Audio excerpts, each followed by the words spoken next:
চট্টগ্রামে জুলাই মাসের একদিনে ৪৩ বছরের মধ্যে সর্বোচ্চ বৃষ্টিপাত।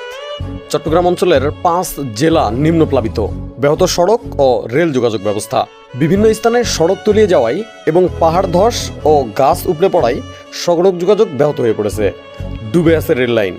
চট্টগ্রাম কক্সবাজার রুটের ট্রেন যোগাযোগ বন্ধ। চট্টগ্রামের শাহ আমানত বিমানবন্দরে নামতে পারেনি ৩টি ফ্লাইট, পরে এগুলো ঢাকাতে ল্যান্ড করতে হয়েছে। চট্টগ্রামে ৪.৫ লক্ষ মানুষ পানিবন্দী। দুর্যোগ মোকাবেলায় প্রশাসনের সব ছুটি বাতিল করা হয়েছে। চট্টগ্রাম জেলা প্রশাসকের অধীনে সকল কর্মকর্তা কর্মচারীর সাপ্তাহিক ছুটিসহ সব ধরনের ছুটি বাতিল করা হয়েছে। জেলার প্রতিটি উপজেলায় এবং প্রশাসনের কার্যালয়গুলোতে ২৪ ঘন্টা কন্ট্রোল রুম চালু রেখে উদ্ধার কাজ, ত্রাণ বিতরণ ও সার্বিক পরিস্থিতি পর্যবেক্ষণ করা হচ্ছে।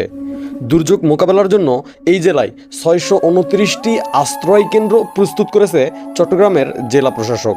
কিন্তু এই রাস্তাঘাট আর পাহাড় ধসের কারণে সেখানে পৌঁছার মতো পর্যাপ্ত ব্যবস্থাপনা এখনও গড়ে তোলা সম্ভব হয়নি। আর এই কাজে বিভিন্ন জায়গায় দেখা গেছে আমাদের বাংলাদেশ সেনাবাহিনী সহ বাংলাদেশের বিভিন্ন বাহিনীর লোকজন, স্বেচ্ছাসেবী সংগঠন এবং রাজনৈতিক ব্যক্তিদেরকেও। এরপর আবার সম্ভাব্য বন্যা মোকাবেলায় প্রস্তুত ফেনী। খোলা হয়েছে ২২৪টি আশ্রয় কেন্দ্র, মানে মরার উপর খাড়ার ঘা আর কি। ৪ লাখ মানুষ পানিবন্দী অবস্থায় জীবনযাপন করছে। চট্টগ্রাম ডুবে গেছে, শুধু পানিতে নয়, হাজারো মানুষের কান্নায়। একটু কল্পনা করুন, সকালে ঘুম ভাঙতেই দেখলেন ঘরের মেঝে পানিতে ভাসছে, আলমারির বই, বিছানা, রান্নাঘর সব কিছুই পানিতে তলিয়ে গেছে।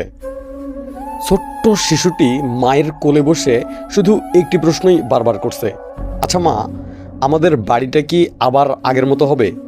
আচ্ছা মা, আমাদের গ্রামটা কবে আবার আগের মতো হবে? এটাই আজকের চট্টগ্রামের হাজারো পরিবারের বাস্তবতা। টানা ভারী বৃষ্টি আর পাহাড়ি ঢলে বহু এলাকা পানির নিচে চলে গেছে। হাজার হাজার পরিবার ঘরবাড়ি ছেড়ে নিরাপদ আশ্রয়ে যেতে বাধ্য হয়েছে।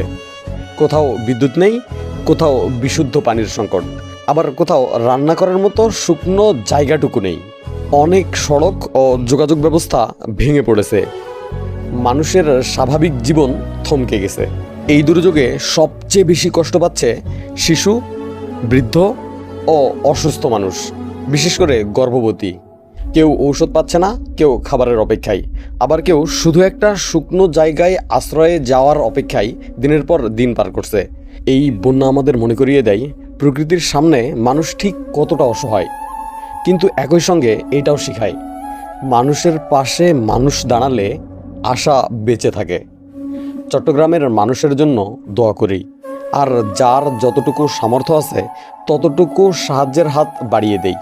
আল্লাহ তাআলা সকল দুর্যোগপূর্ণ মানুষদেরকে হেফাজত করুক, তাদের কষ্ট লাঘব করুক এবং দ্রুত স্বাভাবিক জীবনে ফিরে আসার তৌফিক দান করুক।